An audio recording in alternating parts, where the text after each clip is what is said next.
500 साल पहले की बात है। विजयनगर नाम का एक राज्य हुआ करता था। उस राज्य में कृष्णा नाम के एक राजा की हुकूमत थी। एक बार जब राजा सो रहा था, उसे एक सपना आया। उसने सपने में एक आलीशान महल देखा।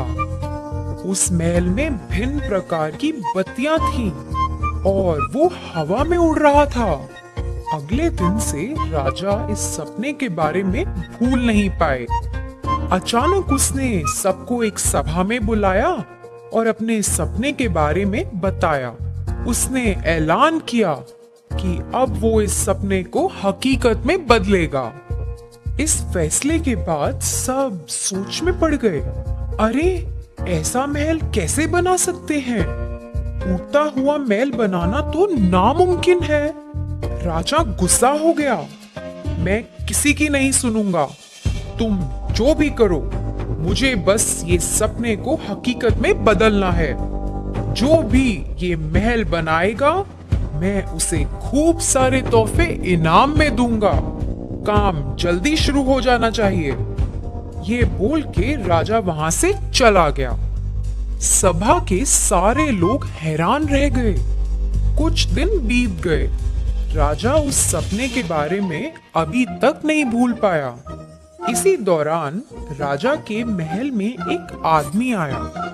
वो बहुत बूढ़ा था और लाठी की मदद से चल रहा था। वो राजा के पास आकर बोला, राजा जी, मेरे साथ अन्याय हुआ है, मेरी मदद करो। राजा बोले, मुझे बताओ क्या हुआ, मैं तुम्हें न्याय दिलाऊंगा। राजा ने भरोसा दिलाया। राजा जी, मेरे पास 100 सोने के सिक्के थे।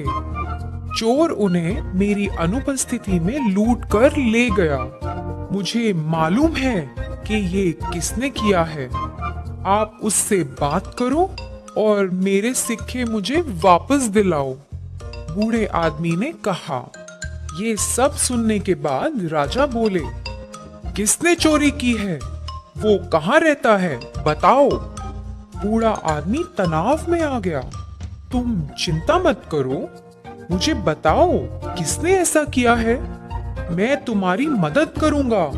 राजा ने हौसला दिलाया। राजा जी, जिसने मेरे 100 सिक्के चुराए हैं, वो आप हो। कल रात आप मेरे सपने में आए थे और आपने चोरी की थी। बूढ़ा आदमी बोला। राजा को बहुत गुस्सा आया। ये कोई मजाक चल रहा है? सपने को सच मानना बेवकूफी है। राजा बोला। ये सुनते ही बूढ़े आदमी ने अपनी दाढ़ी और मूंछ उतारी और लाठी को भी फेंक दिया। उसने अपना पूरा भेष बदल दिया। वो बूढ़ा व्यक्ति तेनालीरामा था। राजा जी, मुझे माफ कर दो। और कोई रास्ता नहीं था। मैं यही आपको बताना चाहता था कि सपने को सच में बदलना नामुमकिन है। ये सुनते ही राजा कृष्णा हंसने लगे। राजा को एहसास हुआ और उसने तेनाली को शाबाशी दी। उम्मीद है ये कहानी आपको बहुत पसंद आई।